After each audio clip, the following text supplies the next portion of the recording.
Yes, yeah, oh, absolutely, absolutely. Again, our kids aren't born with, right, we learn a lot of these kind of biases and prejudices, and again, everybody has them. There's nothing wrong with that. It's part of our human makeup, and it's there intentionally for a reason. So we just have to work around some of it. We just have to be cognizant of it and make sure that if we have that thought, we follow that thought up with, and they're really good at doing this. And I know that they have 6 aunts that come over the weekends and take care of them, and they love when their aunties come over, right? And I know that they really care about how they look every day, so they dress to the nines, right? So we gotta follow it up with what we do know. And that, again, that will help us readjust our focus and our emphasis. Anything else you guys wanna share about that? Good, so you guys are gonna get to know 8 students, and then all the rest of them, right? All the rest of them in between, and now you can kind of frame this as an activity to think about, what is it that I know that I need to get to know about them, right? How do I get to know them differently? So we're gonna talk a little bit through some of those things that do impact behavior and impact how we get to know and what we get to know about students. And we're going to think about it in terms of the relational factors, the environmental factors, and then some developmental factors. And I will be the first to tell you, and hopefully I never get kicked out of education for saying this, but our system is not particularly set up to meet the developmental needs of all of our kids. We kind of have to work around some of that. And if you're in the kindergarten classroom, I know you know what I'm talking about, right? If you're in, yes. So we have some systemic things that may be barriers or challenges for us. So what I want us to focus on is how we overcome some of those challenges and barriers. And then how all of these things really impact the classroom as a whole, and how we think about those behaviors. So I'm sure you guys are familiar with Mr. Abraham Maslow, happy little Maslow. If you don't know, he really does look like that cartoon. Like, no doubt he looks just like that cartoon. But we know that there are certain things that each of us needs in order to be proficient and efficient and work effectively. So, because you guys have probably seen Maslow's hierarchy of needs before, talk to me about what you guys know and understand about this triangle. I know, go back to your Psych 101, your developmental and childhood development, yes. That those basic primary needs have to be met before you can even touch the tip of the triangle. Absolutely. So if a child comes in and they don't feel safe, or they haven't eaten, they don't just have the basic nurturing that they need, just even physiological, and you can't even move up. And us, like, I need to make sure that I'm not tired, that I've eaten, right? Everybody's, anybody experienced? Exactly. I do. Anybody's experienced hangry. That's me. That was Snickers commercial. And that some of these, right? They give us candy. And that some of these needs, sans sex, like we can take that out of here, that's an adult need. But some of it's on there, sorry, it's in the triangle. Basic human needs. Kids are never going to see that word. But things like breathing, obviously, we need that. Food and water. If our brain, if we are dehydrated, our brain literally cannot function effectively. So that's not just like I need it because I'm supposed to drink 64 ounces of water or whatever it is. That's because our brain, when it dehydrates, cannot fire its synapses appropriately. How can I possibly learn if my brain literally is not working the way that it's supposed to? Basic needs, right? Everybody's looking at their water bottle. I did it. I am learning. Sleep, obviously. And we know that sleep patterns can be impacted by a number of things. And I can tell you that I have talked to parents who are like, no, my kid gets enough sleep. And then you pull a kid aside and he's like, as soon as they go to bed, I get on my video game, and I'm up until like 3 in the morning, right? So those things definitely impact our ability. Here's the reality. I have met very few people in my life who have really met the top of self-actualization. So let me just review what's at the very top, because we focus a lot down here on the bottom and what the basic needs are, but at the very top, for somebody to be self-actualized, they have morality, creativity, spontaneity, problem solving, lack of prejudice, and acceptance of facts. Now just think in your brain, how many people do you know that meet all of those self-actualization things? I think we all probably have little bits and pieces, and maybe day by day, maybe one day I'm like right there, I got it all, and then the next day I haven't eaten or slept, so I'm not there, right? So again, this is a fluid triangle as well, but you're right, we need to make sure that people have these. Security of body, of employment, of resources, of morality, of the family, of health, of property. That goes into that trauma-informed lens, right? And having those tenets, and again, we'll talk about that in a little more detail. Love and belonging are Gallup polls, right? Knowing that resilience sometimes is just having one caring adult. That may be you, that may be the cafeteria worker, that may be the person that walks us to the bus and back. But having a person, knowing that there is some sort of love and caring, and what that looks like. Having an understanding of what love and caring really is, healthy love and caring. Having esteem, self-esteem, confidence, achievement, respect of others, respect by others. Pretty powerful things. And so Maslow even talks about the top of that triangle means somebody has reached his or her full potential. And again, that's going to be individualized for everybody. And some people may not get there, but we have to build the foundation first. Got to make sure those foundational skills are met. And so your point right there is exactly why we say you can't do the Bloom until you take care of the Maslow. I know. Whoever Alan Beck is, genius, because I say that all the time, right? You can't bloom until you Maslow. So until we know that those needs have been met, it's really hard to get somebody to do that intense focus on rigorous learning. And just to add to that, the one thing is we might not know every kid's story, right? Like you might know some, but there's going to be some kids that don't share what happened at home, and you might never know. So, we like to use the term universal precautions, so that, we do things in our classroom to promote that predictability, that safety, the security for all kids, because we don't know what's in everybody's backpack when they come to school, and we might never know. But we need to kind of practice those tenets so that everybody feels those things. I know, I go into so many different experiences where I wish people would have used universal precautions. Anytime you call customer service, you want somebody to just automatically presume that there's some reason that you're calling them. I don't know that I think I have called customer service once or twice because I've been happy about something. And then this goes back to what Alyssa said some time ago this morning. There's so much that they're bringing in their backpacks that we may not know, that we may know. That we may not just have an understanding of. I think most of the time in education we're fortunate to not have had to deal with a lot of the things that some of our kids deal with or our families. And so it's hard for us to empathize sometimes. So we have to kind of think about what must it be like. And then, how we have some coping strategies. That's why we're able to be professionals in our job. So how do we help kids develop some of those coping skills and coping strategies? The brain. Because it's what guides, yeah. It's funny because when I ask children and they say, oh, I don't feel well, the first two questions I ask them, are you hungry or do you think you have to go potty? Yes, yes. Those are great two questions though, right? Exactly, kindergarten to like high school.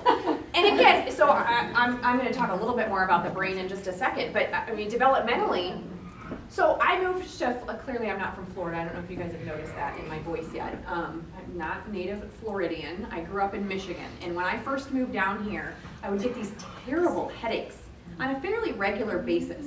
Terrible headaches. Like my head was like being pushed down into my spinal cord. And it took me 3 years living in Florida to identify that was from the pressure fronts that move through. I get terrible pressure headaches. So during the summer, like every day around 3 or 4 o'clock, there's the pressure headache. It took me 3 years, and I'm a grown adult. I'm a pretty good problem solver. On some days, I'm at the top of that self-actualization triangle, right? Kids developmentally, they don't know that those physiological things are impacting them. They don't know I'm hangry, so I'm going to respond like this. Like, that's not in their repertoire yet. They're kids. So I do the same thing, especially because I come from the elementary world. I ask them, tell me where you feel upset. Do you feel it in your tummy? Do you feel it in your throat? Do you feel it in your head? right? So that they can start to identify and make connections to those physiological things that are happening in their body. And that helps them be much more better self-regulators. Absolutely. And then I'm also honest with them too. I'm hungry, so I may not be responding the best way. I know that I should have eaten a snack. Being explicit with them. So do you kind of want to talk about some of the trauma and the impact of the brain and? Sure, so we're not gonna go into like much depth about it, but again, like have you ever heard the phrase, you know, what gets fired gets wired? So thinking about kids that have experienced different kinds of traumatic events. So it could be an isolated event that has impacted them. Remember, our brain is still developing, right? Until we're 25, our brain is still developing. So think of our little babies, especially in elementary school. Sometimes there's complex trauma from like a system that they've experienced. Vicarious trauma, right? So kind of, and as teachers, you guys might experience that a lot, learning about our kids' situations and people who walk through the door.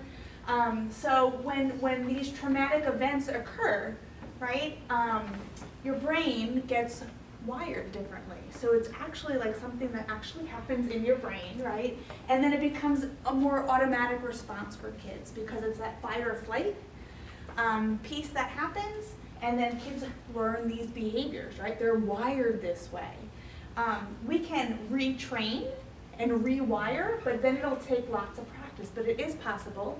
And there are also lots of protective factors that kids have or adults have to help with that rewiring process. So one of the things that we kind of like to show a visual of, right, is, remind me again, what was the one again? Flipping the lid. Yeah, flipping the lid. So if this is the part of our brain that kind of controls our fight or flight, our impulses, our reactions, right, our emotional regulation, and then we have the prefrontal cortex that kind of covers it.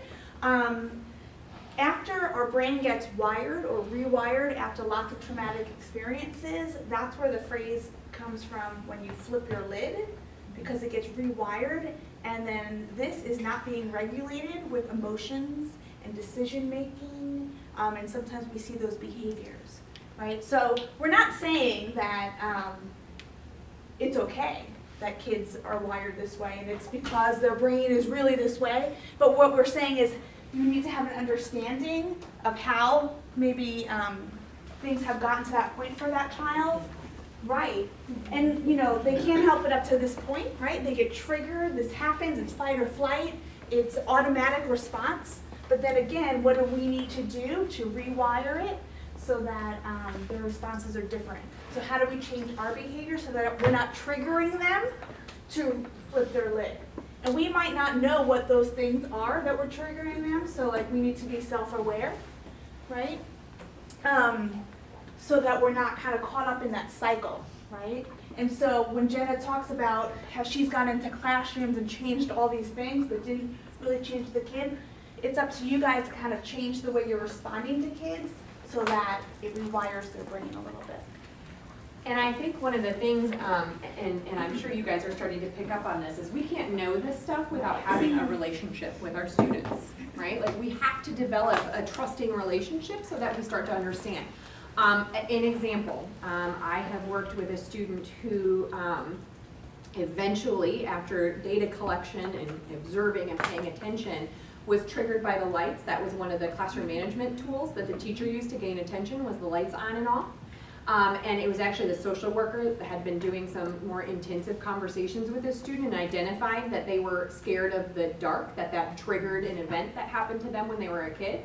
And so again, looking at that pattern, she started to see, you know, when I do this to gain their attention, he's like freaking out. She thought it was because a transition was coming. Until that social worker developed a strong enough relationship with that kid to understand, she just changed her attention signal. And that didn't change, like it wasn't 100% improvement, obviously, because this child had traumatic experiences. There were lots of other things going on, but it made an improvement, and that improvement was something to build upon.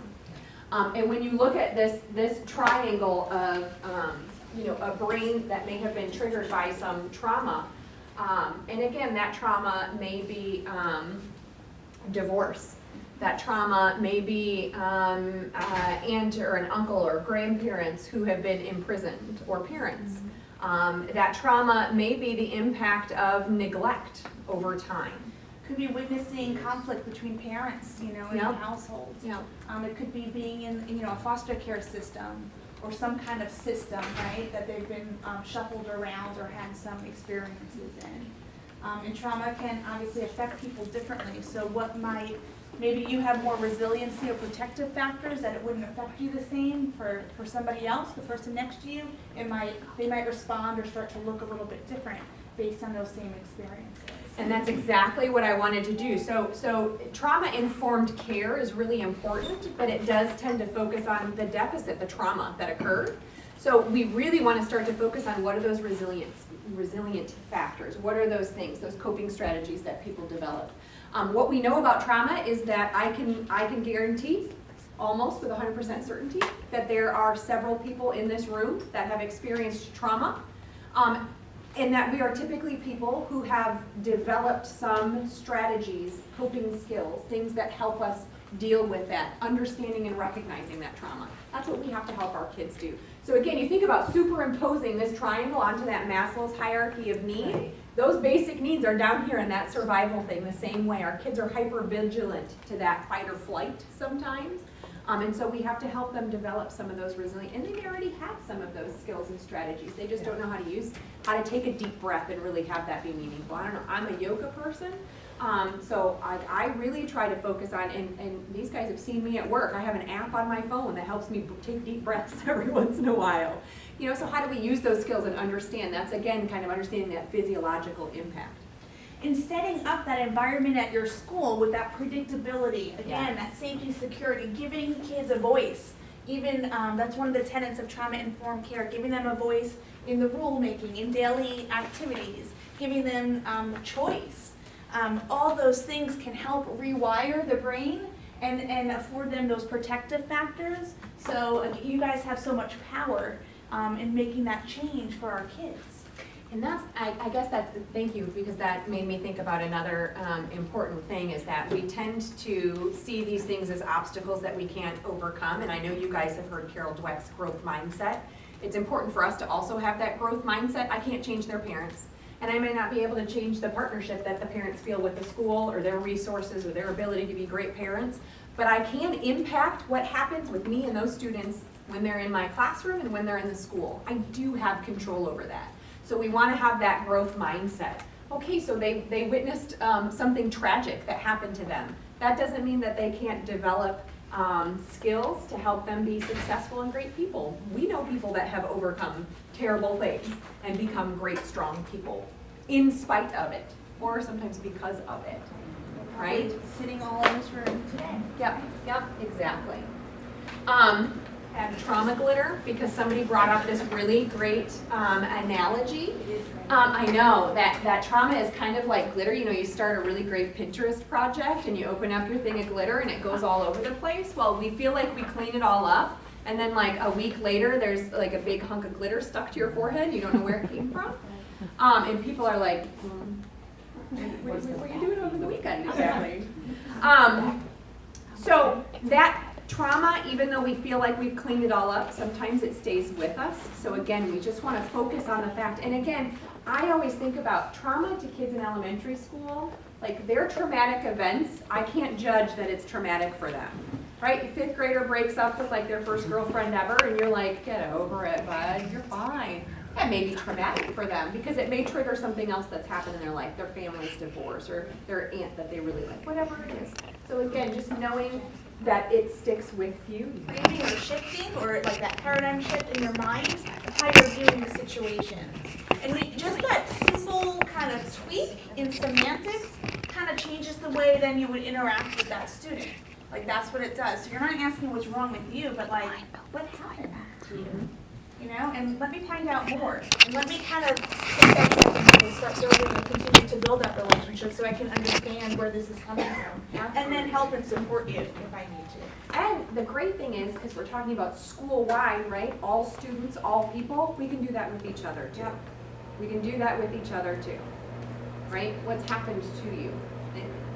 How was your day? talk to me about how things are going in your classroom. Yeah, having those universal precautions. I guess also knowing that people respond to trauma differently. I just took my kids to get their immunizations this week and I had a nervous laugh. So they're crying and I'm laughing, like laughing hysterically, and I'm looking at the nurse and I'm like, I promise you, I'm not a mean mom. Their anxiety That's what I do. is causing me to I laugh. know. That's really bad. And they're like, I'm like, and I'm just laughing. And she's looking at me like, and I'm like, I promise you, I'm very anxious right now. Yes, And and that's how you grab deal. them and run, but I know. all I can do is just laugh because I can't. So we can't hang out. It will be double. There's a fire. Poor kid. Yes, Oh yes. my gosh, we gotta get out of here. I know. That's good. That is me. That's yeah. good. No, we do have to, because I'm a crier. So like you say anything to me and I'm just instantly gonna start bawling. And I've had to explain to my husband all the time, who's a little harsher, that it's like a physiological reaction. Like I can still have a same conversation with you. It's just ignore the chair. It's gonna happen. And you can't control it. And I'm an ugly crier, so it's like no, fine. Happy and sad, both. Anything. In fact, I could probably turn it on right now, just knowing that we're having this conversation. Exactly. But I know we're really focusing on the kids today, but I think this is really important, especially when we talk about having that empathy or that view about, instead of what's wrong with you, what happened to you. Because it really, that change or shift in thinking starts with the adults in the building. Right? So just think about how you interact, at meetings, on your team, with teammates, right? Just different environments that you guys kind of interact with each other, making that shift and trying to understand, like, as adults too, you guys bring things to the table, right? Absolutely. And you're expected then to still do your jobs. And so when things come out in meetings or, interactions maybe don't go as well, like kind of keeping this in the back of your mind also. Yeah. So the other hashtag that we like to use now is kindness confetti, right? So we may all have some glitter stuck on us, but if we spread kindness like confetti, that's going to stick too, right? Yep. Kindness is contagious. That's something that we can spread and share.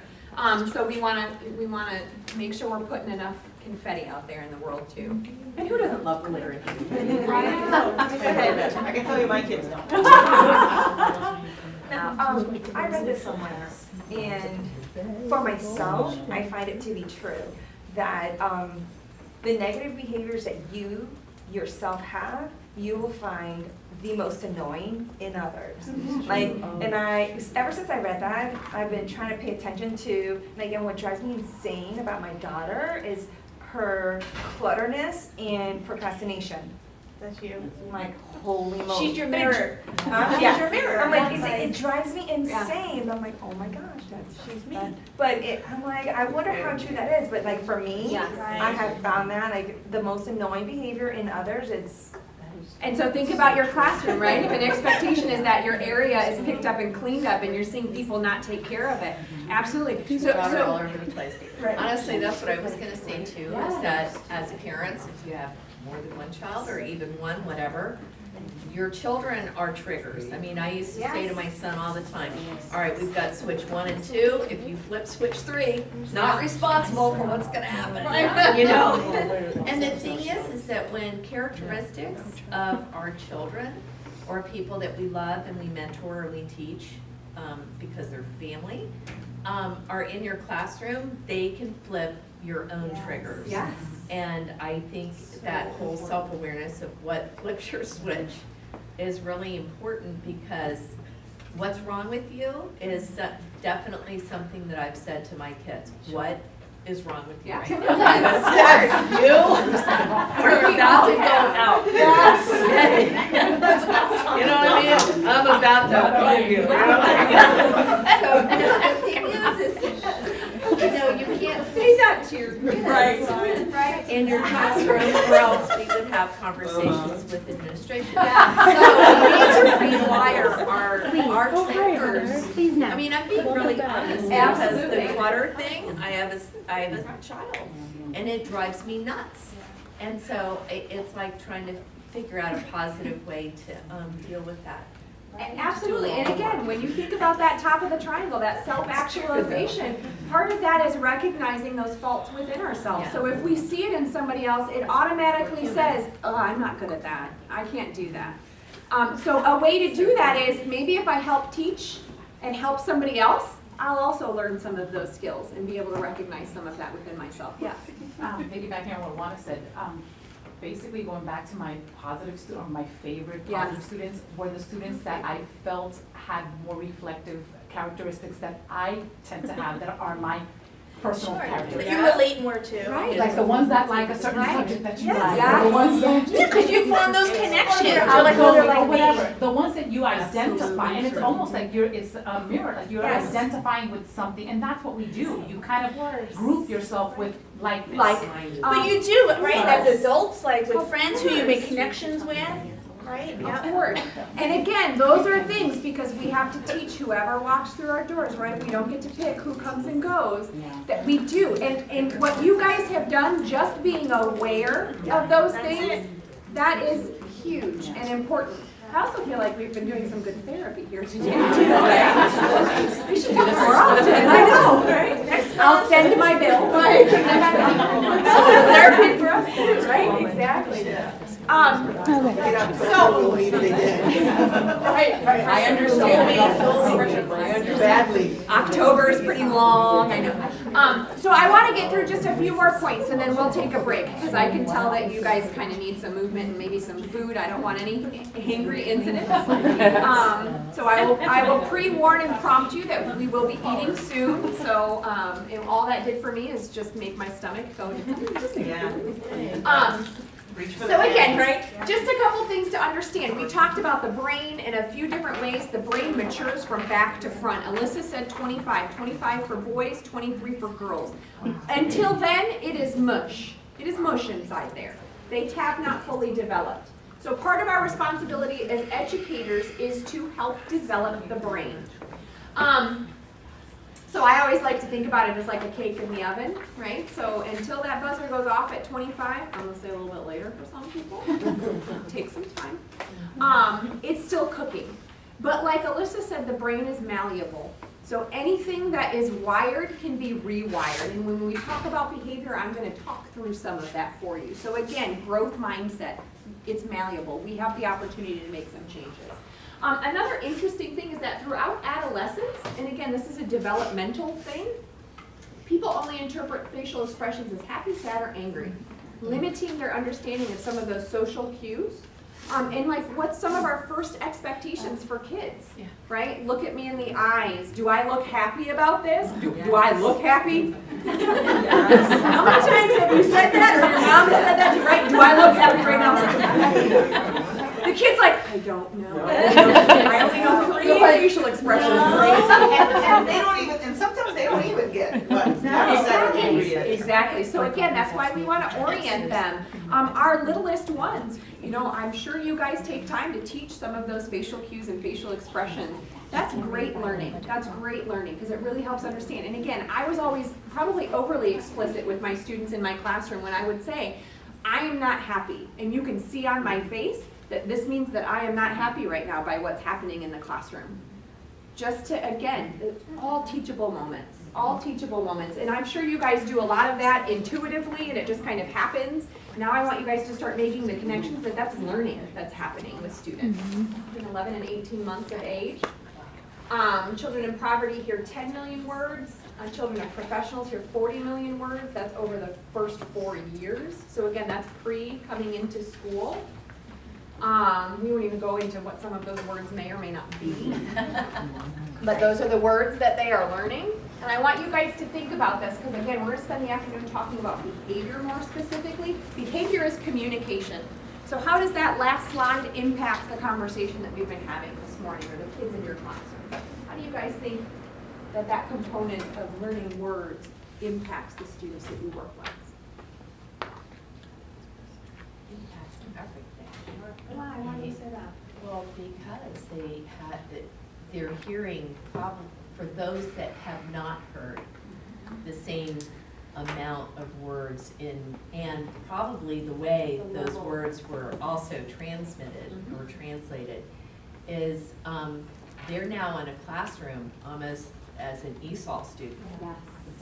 Because they can't, Yeah. it's like, what are you saying? Exactly. I've never, and so there's no there's a big communication. Absolutely, and not just what we hear and say verbally, but also the How we say it. language-rich environment that we're in, immersed in. There's words all over the place in here. Absolutely, yes. Teresa and I can relate to, a specific case, for example. This young man had potential, but unfortunately, nobody realized that he could not. Oh, So he yeah. Already, Whole different. like Yeah. in That's second, huge. third But he grade. wasn't exposed to any of that. And of course, so his development Yeah. was completely off. Absolutely. Yet, at his development stage, he was, Yeah. it's just, and to make matters worse, he was also, No, he couldn't yeah. see very well, so, yeah, he was, and it was so Absolutely. frustrating for us, to like see that, darn, if this had been caught a little bit earlier, he would be so much better off. But Absolutely. it was so difficult. Absolutely. Well, and like I'm looking at this first bullet where it says behavior is communication, and I'm thinking about my little one because I'm missing her terribly right now. She'll be 1 on Sunday. I know. But her form of communication is her behavior right now. Yeah. Like Yes. if she's pointing to the floor, like she wants to go down. If she turns away from you, she's like she doesn't want that right now. And so to my daughter who's 10, I'm like, okay, you have to listen to her language right now. She's Yes. saying put me down. She's saying stop that. Like That letting means teaching this. her understand. Yes. So That gave me chills. yeah. Well, and thinking about the babies that haven't heard all those words, like if they turn, then they're telling you something. So then Yes. giving them that. So you're Yes. saying you're not ready right now, or something like so they know. Yes. Okay, those are the words that go with my action or whatever. I could not have said it any better. That is fabulous. And again, we tend to give what they need without teaching that connection, right? And again, when we think about it academically, think about the steps that we go through to make sure that we make those connections. We have to do the same thing with behavior. And the challenging part is that challenging behavior means that I have not developed the skills to either know why it is that I feel like I need to engage in this behavior or what it is that I need to be able to communicate, right? I don't know that I'm hungry, and when I get hungry, I get upset, and when I get upset, I start yelling out. I have not made that connection yet. Absolutely, absolutely. And again, I always put myself in the context of, I lived in another country for a period of time where it was not the language that I speak. And so when you think about that, that caused a lot of anxiety, a lot of challenges. I used problem-solving skills, right? And so I was able to negotiate that situation, but not all of our students know all of those problem-solving skills. So they aren't able to negotiate that. Honestly, I lived in Mexico, I watched Plaza Sésamo, I watched Sesame Street, learned Spanish like that, right? Red ball, and I could start making all these connections. Go to the supermarket. Exactly. But then That's all I got. I can still curse at you and see. Those are the ones that actually stick with you. Right, they are, Yes, I know. yeah. Use it or use it. Yeah. We use it a And lot. that's exactly it. So then we think about kids that are transferring between settings all the time, and they're in this language-rich environment, and they're immersed in it, and they're learning it, and then they go home, and it's absent of that. And think about how confusing it is to go from setting to setting, to setting to setting. So there's a lot that they're trying to negotiate in that world if they don't have all of those skills. But again, just like everything else, the brain is able to continue to learn those skills and the appropriate behaviors. We just have to teach. Yep, It's up to us. absolutely. That's our role in that. And the benefit is, because I know we keep saying like it's our job, we have to do, this is not extra from anything else that you guys are already doing. All of this can be folded and embedded into everything that you already do in the classroom. And in fact, most of you probably already do it. That's why you're volunteering here on Friday to learn some of this. Now what I want to say is that you guys are going to be the experts in all of this at the end of the day. And your responsibility is then going to be taking it back and helping some of your other staff identify that, because even sitting Don't here, look scared. You're like, what? What just happened there? you know, right? Nobody said that when I said I was here. Right? Here for the chocolate. Hey, we're feeding you. What else do you want? is that, one, it takes a village, so we are all in this together. And there are probably experts in some of these things that aren't here today that we can rely on and count on, but this is a learning process for everybody. And again, nobody's at that tippy top of the triangle all of the time in that self-actualization. So we're all constantly learning. 13 years of college, doctorate degree, and I can tell you, I am still learning. There is still a lot that I need to learn, because most of my learning didn't happen in books. Sorry, no offense, but. So I don't know if you guys have seen this, but I do think it just kind of brings home the importance of the relationships that we develop and how our responses impact building those strong relationships. This is called the still face experiment. And it's very powerful. Babies this young are extremely responsive to the emotions and the reactivity and the social interaction that they get from the world around them. This is something that we started studying 30, 40 years ago, when people didn't think that infants could engage in social interaction. In the still face experiment, what the mother did was she sits down and she's playing with her baby, who's about a year of age. I'm like a girl.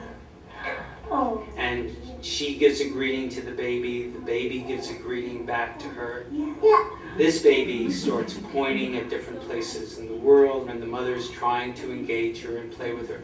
They're working to coordinate their emotions and their intentions, what they want to do in the world. And that's really what the baby is used to. And then we ask the mother to not respond to the baby. Yeah, this can be difficult. The baby Just very FYI. quickly picks up on this. And then she uses all of her abilities to try and get the mother back. She smiles at the mother. She points because she's used to the mother looking where she points. The baby puts both hands up in front of her and says, "What's happening here?" She makes that screechy sound at the mother, like, "Come on, why aren't we doing this?" Even in this 2 minutes when they don't get a normal negative emotions, they turn away, they feel the stress of it, they actually may lose control of their posture because of the stress that they're experiencing. Stop the grooming!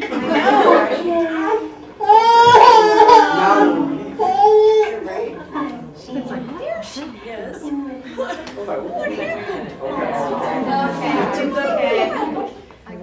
It's a little like the good, the bad, and the ugly. The good is that normal stuff that goes on, that we all do with our kids. The bad is when something bad happens, but the infant can overcome it. After all, when you stop the still face, the mother and the baby start to play again. The ugly is when you don't give the child any chance to get back to the good, ugly situation. Powerful, huh? So again, think about this it is challenging. And I think when we think about some of the environments that some of our kids may come from, they may be in environments that are absent of some of that kind of emotion and connection. And so then they come to us, and we may have to overdo it sometimes. We may have to make that connection. And we have to kind of, I don't want to say overcome, because it's not overcoming, but we have to work around some of the situational factors. But you can see just in that, and that was very quick, and that study has been replicated hundreds of thousands of times. Like, that was not just a unique, we filmed it once, but that is very consistent. And so what we know about kids that are in environments that are absent of that, those aren't those kids that are going to be intrinsically motivated, right? Those kids that we listed, and it was like, we knew what they were motivated by. They were motivated by the grades that they got, and just the fact that they were at school and people liked them. And those are kids that are going to need extra and more and different. And you guys probably know some of those kids. They might have been some of the kids on your list, right? So again, we want to think about how we build those relationships and those connections. And we will spend more time talking about some of that when we think about behaviors. And I think what I will do actually is, yeah, I'm gonna do this first and then come back to that so you guys can break and have opportunity to have conversation when we're doing lunch. But this just kind of lists out some behaviors that we can have that will build relationships, especially in the classroom. So response opportunities, huge. In fact, there's a video that I was trying to find that is a great example of a woman who gives response opportunities probably every 2 to 3 seconds for her students. It was fascinating watching her give these response opportunities. But the more students have the opportunity to respond and give their opinion and their insight and their answers, the more engaged they're going to be, right? Idle hands. Right, so we want to keep them engaged in the learning all of the time and then respond back to that. Even if it's an incorrect answer, how do we give feedback that lets them know that we valued that they attempted and that they were working on, towards engaging. Yeah. So again, that's that voice piece that we Yes. talk about of those tenets of trauma-informed care. Kind of giving them that opportunity to have their time with their voice. Yeah, response latency and varied questioning, again, is asking students in different ways, different kinds of questions, so that they have an opportunity to use some critical thinking skills. And then response latency is giving them time to process. And again, our classrooms move really quickly a lot of the times, and sometimes kids need that extra 10, 20 seconds to process the information and to kind of let it flow through their brain and make the right connections, and then they're able to respond. And that may be the same thing with their behavior.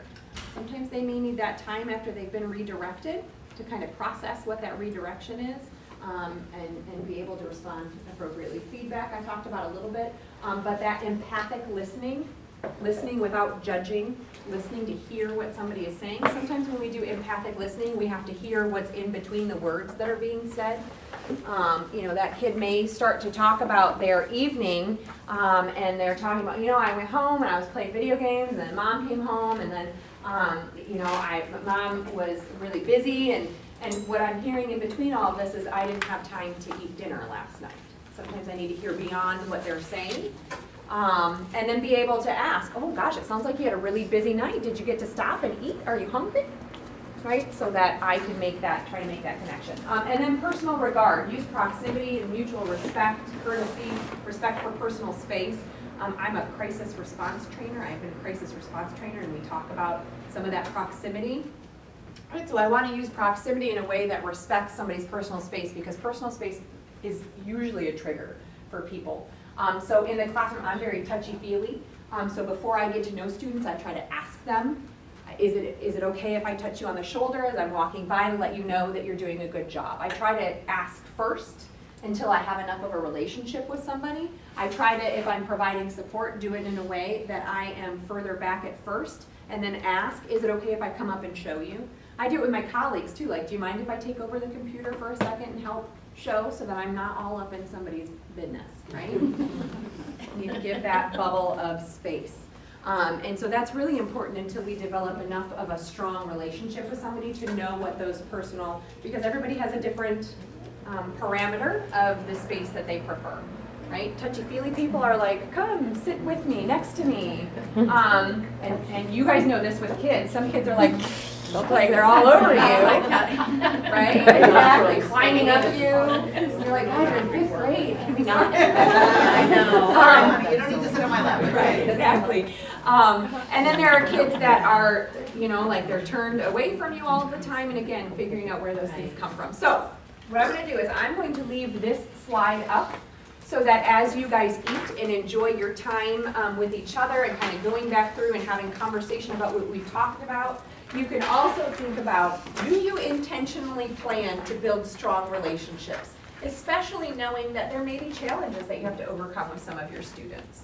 And I know that video impacted some people. That is a hard video to watch, but it is important to know that is some of the baggage that some of our kids come with.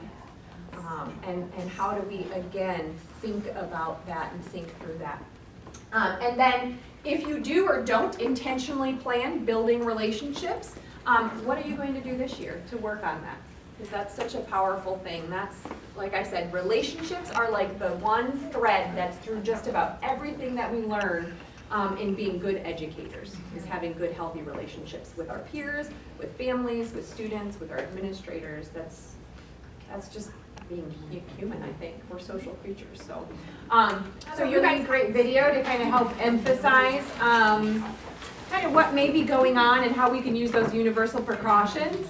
So I just wanted to share it with you guys before we move on to the next topic, which is behavior, which is going to draw on some of what we've talked about this morning, but it lacks some of the touchy-feely. So I still want you guys to have some of the touchy-feely as we talk through some of the behavior stuff, but this is really important as we think about working with each other and our students.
So Love you powerful, guys. right? I know, but again, like, we don't walk around with what's happening to us. We don't have a sandwich board that says, you know, this happened last night, or I'm impacted by this. But we all walk in through the door with probably something that impacts what's happening in our lives and how we interact with each other. And that's why we use those universal precautions, just in case. And if somebody's having the best time in their life, great. Like, I want to be around that person and absorb some of that. but most of us are probably struggling with something or through something. Those universal precautions with each other especially help us to be happier and healthier when we do work with our students who are experiencing some challenges too. I know that Alyssa talked about that vicarious trauma, and we are all, you know, most of us, and I say this especially about elementary school teachers, right, we're nurturers. There's a reason that we do what we do. We care for kids, we care for people, we care for each other. And so it's important for us to take care of ourselves as well, practice that self-care, because you read through red folders of kids, right? You see the things that they've experienced, you hear it from community members. It can be challenging for us. So it's important that we just recognize all of that and take care of each other. I will do my best to be a little more lighthearted for the rest of the. Yeah, I think that was I think so. All right, no more than to make us cry. No more. Well, I can't guarantee that. No, I can't guarantee that there won't be tears as we talk about it. I do love behavior. I might get a little emotional. But I will say the behavior analyst side in me does try to take out all the touchy-feely and focus on that which we can see. So I will talk about that a little bit more. And you guys, again, some of this is probably information that you've heard and you know. So I will explicitly say that part of the intention is that just to refresh and remind you about some of these basic principles, and then also give you an opportunity to be the person that champions that and helps other staff understand some of those principles. So I want you to take just a couple of minutes. You can continue to digest as you sit there and your brain starts working. Again, write a brief list of some of those common challenging behaviors that you see. Think about last school year. I know you feel like you've repressed it over the summer, but what are some of those challenges, right? We already talked about people talking about organizational things that may be a challenge, students calling out. Write that brief list, and then just create a system to categorize them into what you would call low to moderate behaviors, those things that, on most days I can tolerate it, and then severe behaviors, like that's something that I don't even know if I can manage and handle in the classroom. So take just a few minutes.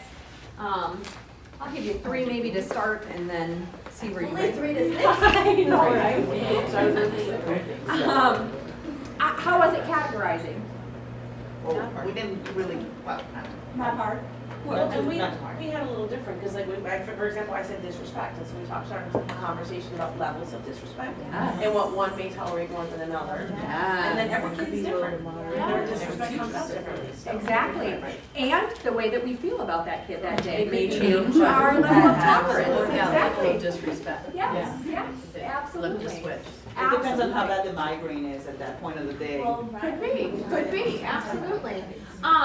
Those severe behaviors, did you guys kind of talk about, like, do we know what happens when we have one of those severe behaviors? Like if desks are getting tipped, like what's, right?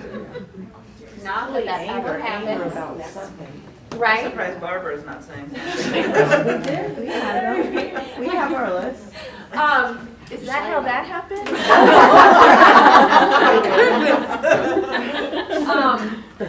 So both of you guys look like you partied a little too hard. Good summer. We gotta come up with a I really do need a good story for that.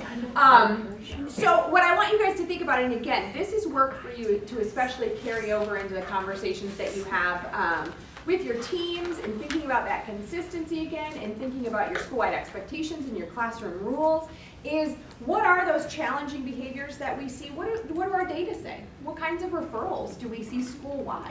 Where are those areas that we probably need to focus on?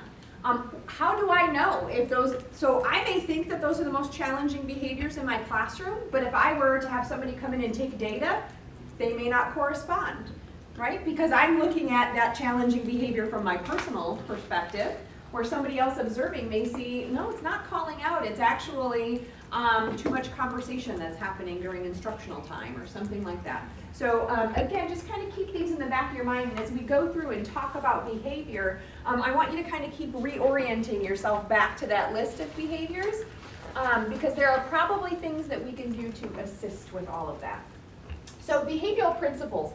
First thing, behavior is very complex.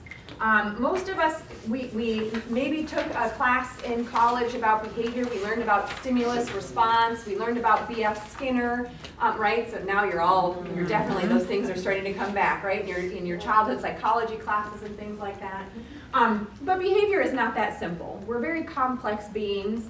Our behavior really is not just what you see on the outside, but the verbal behavior that we have that happens within us as well. That can be a little more difficult to monitor.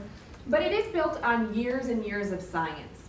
And I think one of the things that I experience most often being a behavior analyst is that teachers have worked with somebody coming in and sharing with them strategies that they should do. They attempt to put those strategies in place for a period of time, and they don't see the results that they expect.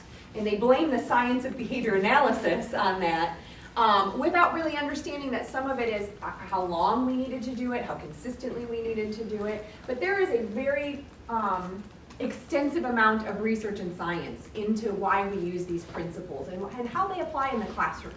As educators, we're mostly constructivists in the theory that we apply in the classroom, and it's all about how we work together as social beings and everything, but applied behavior analysis really has a very important place in the classroom because it helps us understand those environmental interactions. And then the most important thing, and I talked about this before, is we probably need to put the mask on us before we help the person next to us, right? Meaning that we need to adjust what we're doing in response to things before we can really motivate and monitor and help other people adjust their behavior. So Alyssa was looking at the slides like, I don't know what I would say about these next two slides, so I will try to go through them. There was, if you look back at historical art, any art historians in here? Anybody with an art aficionado background? Okay, well good, then this is true. You can say whatever. Whatever you hear otherwise, you didn't hear it from me. For centuries, if you looked at art historically, horses were all painted with all four legs off of the ground as they ran. And that was the consistent belief, right? That was that the world is flat belief. Everybody consistently bought into this idea that when horses ran, they ran with all 4 feet off of their ground. And then eventually, somebody took still shots of a horse while they were running. This is when film became available, and they took, right, silver graphic film shots, and they filmed it. And what they identified is that, in fact, there is always some sort of the horse's body on the ground as they are running. They do not fly. Unicorns, I mean. All the unicorns I've seen. Wait a minute. Are you talking about unicorns or Pegasus? Either way. Either way. But again, when you think about it, that changed how everybody had to view this thing that was a consistent and permanent belief. And that's really sometimes what we have to do when we think about the process of behaviors. We have to change some of our belief systems. And again, I want you guys to think about how do I share and help other staff understand some of these concepts. So behavior is anything and everything that we say and do. And what's important about behavior is that we focus on what we can see. It's observable and measurable, and you guys as educators know those words very well, right? Because that's what we have to do in academics. Is it observable and is it measurable? And how do I measure that? And that's the question that we want to ask with behavior too. In the behavior analysis world, I actually learned it as the dead man test, but it's a little morbid, so I like to use the Mr. Potato Head test. But we know it's behavior because if Mr. Potato Head can do it, then it's not behavior, right? Because all he does is just sit there or lay there, however it is that he's been left on the ground, right? So if Mr. Potato Head can do it, it ain't behavior. So everything else that we engage in, those are behaviors and things that we can monitor and we can manipulate, essentially. You can tell I went a little meme crazy on some of these slides. So behaviors are learned, and they serve a purpose for us. Anytime that we repeat a behavior, we have gotten something out of it that worked to our benefit. Whether we think that or not, if it continues, it served a purpose. And I actually have to remember what video this is. Yes, so let me try to set this up a little bit. just an interesting tidbit. I started my master's degree in behavior analysis because I wanted to be a dolphin trainer, right? Animal behavior, it's all related. And then I realized that you had to wear a wetsuit every day, and I was like, I'm good. Out. I will go back to the classroom. I can wear jeans. Really, wetsuits are just not flattering, no matter who you are. So this video is really interesting because dolphins are great and intellectual creatures, very fascinating. But this is a pod of dolphins that have learned a unique behavior. So let me share with you the video and then we can kind of talk through it. These dolphins have worked out that fish out of water are much easier to catch. The first thing he says, these dolphins have learned that fish out of water are easier to catch. By beating her tail down hard, this bottlenose dolphin stirs up the seabed. And by swimming in a circle, she creates a ring of mushrooming mud around a shoal of fish. The fishing net, made of mud.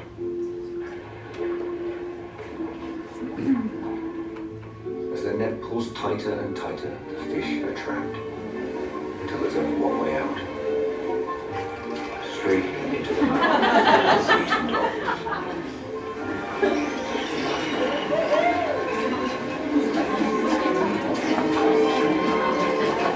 Right? Look at those!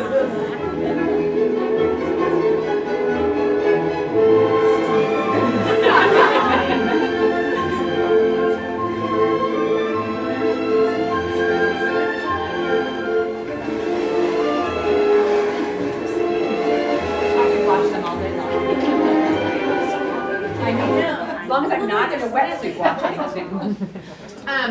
What's really interesting about this and what they've seen in pods of dolphins is that these behaviors are specific to regions. So this isn't like this is just a dolphin behavior and all dolphins do this. This is a specific pods learn these strategies through trial and error, the way the humans learn too. And then what they do is they teach the people around them, the dolphins around them. And generally, generationally, the information starts to get out and grow and expand, but just fascinating, right? So, I mean, it took a process for them to learn this behavior, but obviously it serves a purpose or a function for them. In this case, like eating and survival. But such an interesting behavior that they have learned in order to help them survive. People do the same thing. Behavior is how we react to our environment, and we engage in those behaviors because we get a desired outcome. So I always talk about, and I will say pop machine for my fellow Michigander, right? But you put money into a soda machine, you push the button, and you expect that soda to fall out of the bottom, right? You really do this when you're thirsty, right? When you've been deprived of liquid for a period of time. Maybe you're feeling dehydrated, maybe you're feeling tired, you know you need that caffeine. What happens when you push that button and your expectation, right? This is the best way for me to explain why why it's so funny when kids engage in challenging behavior and we're like, that is so out of place. Have you ever seen an adult have the most inappropriate temper tantrum over not getting something out of a soda machine? Yes. Right? Oh And my we God. wonder. Don't give me a McDonald's breakfast burrito without hot sauce. Give me Right. mild sauce and I go into a rage. Right, exactly. So we have an expectation and we get that desired outcome. Now, if I consistently go to this machine and I have to have my temper tantrum because it's not giving me my soda, am I going to keep going back to that machine? Probably not, right? I'm probably going to find another machine, or I'm going to problem solve and make sure that somebody fixes it, right? But I'm going to keep doing it as long as I get the desired outcome. If I don't get the desired outcome, whatever it may be, I'm going to engage in different kinds of behaviors. I use the smile example, right? So like if I smile at you and you smile back at me, I'm more likely to continue to smile. If I smile and you're like, I'm probably not going to smile back as much. I might try it 1 or 2 more times. I might even try with a bigger smile and be like, come on! Are we not connecting? But eventually I'm going to give up, right? And again, that is how we learn this social environment that we live in. when we think about the functions of behavior, so why we engage in behaviors, right? Function just means the why. That's what we're trying to get to. The first thing that we want to do is identify if environmental changes are needed. And we've talked about that pretty consistently this morning, but we use the fish in the aquarium analogy, right? So if I have an aquarium and I haven't cleaned it in a few weeks and it's a little dirty and murky, and I notice the fish are kind of lethargic, I'm not going to go up to the aquarium and be like, "There, swim harder, come on." You should totally, you've been swimming in this water for like 3 weeks. You should totally be able to keep swimming in this water, right? What do I need to do instead? Maybe clean the water for them so they have fresh water going, or salt water, whichever water, I guess I should clarify, the water with which they need to breathe going through their gills, right? Our classrooms are the same thing. Our classrooms are our aquarium. And so instead of thinking that what I need to do is change all the fish in the aquarium, what I may need to do is clean up the water and make sure that I have the right rocks in the background and a nice mirrored background and whatever that is, or maybe less. Maybe I need not as many seaweed, artificial seaweed things in here. Maybe it's a little distracting, right? So what does our environment look like? And all I kept doing was going back to Finding Dory, because I just watched that not too long ago. So why do we do what we do? We do it for two basic reasons. To get something or to get away from something, or someone, or somewhere, right? To get something like attention, or something that I want tangibly, or some sensory input, or to get away from something, to get away from a person, to get away from a thing, to get away from sensory overstimulation. Right? Simple as that, right? Piece of cake. Huh? No? You're questioning? Yeah, no, there's always a little bit more that goes into things. But that's the most basic component of those behavioral principles. And this is just a visual, because I'm a visual person. Right? So when you think about those functions of behavior, we're either gaining something, someone, or someplace, or we are escaping or avoiding something, someone, or someplace. So I want you guys to take a second and think about and share with me some examples. What are some examples in the classroom of items that students may want to gain? What are some examples of people in the classroom that students may want to gain their attention? Where are some places that students may want to gain access to? What are some examples that you guys can think of? What are those preferred things and people and places for your kids? Technology. Yes. Technology, absolutely. iPads, using a phone or a computer or something like that, absolutely, yeah. For the little ones, treasure. The treasure box, absolutely, or sometimes a stuffed animal or a toy or something, yes. What are some other? Flexible seating. I'm thinking one of my girlfriends that had like the rolly chairs or the swivel seats where they can move, and like the kids are like, I want that, I want, like they want those. Absolutely, absolutely, something a little different. What about people? What are some preferred people that you guys know your kids are like, you think you guys might be Miss some of Chandler. those people? Yeah. Absolutely, absolutely. You guys, most kids love plant operators. They have some sort of magic within them, I think. I think they are unicorns, actually. Even Tyria? preferred peers. Preferred peers, So working or absolutely. doing something like to earn assignments to peers. Absolutely, absolutely. What about some things that students might want to get away from? So what's maybe a thing in the classroom that students want to get away from? Yeah, I know, just lay it out there. Work or a certain subject or topic, absolutely, absolutely. What about a person? Anybody that you guys, oh, I've been that person as a classroom teacher that I know a certain kid just did not want to be around me. How about if they, like I was thinking of specials, like a lot of kids love the specials or, you know, PE or whatever, but then there's those students that don't excel in those, and those are So the specialist could be something that they love, and it could also be something that they dread. Absolutely. And so what happens then is you have almost a whole classroom of students looking forward to that transition to Except for about specials. one or two students. And then one or yeah. two students, maybe like 5, 10, 15 minutes before, are starting to engage in these challenging behaviors because they know this special that they don't excel in is coming up, and so they're gonna work to avoid it somehow. Absolutely. And a place, you talked about specials, any other places kids don't really like to go? I mean, maybe the principal, right? Yeah, Absolutely. It may just be our classroom sometimes, unfortunately. Like, Some kids don't like to go to the cafeteria Yeah. because of sensory overload, Yeah. right? We know those kids. Or, yeah.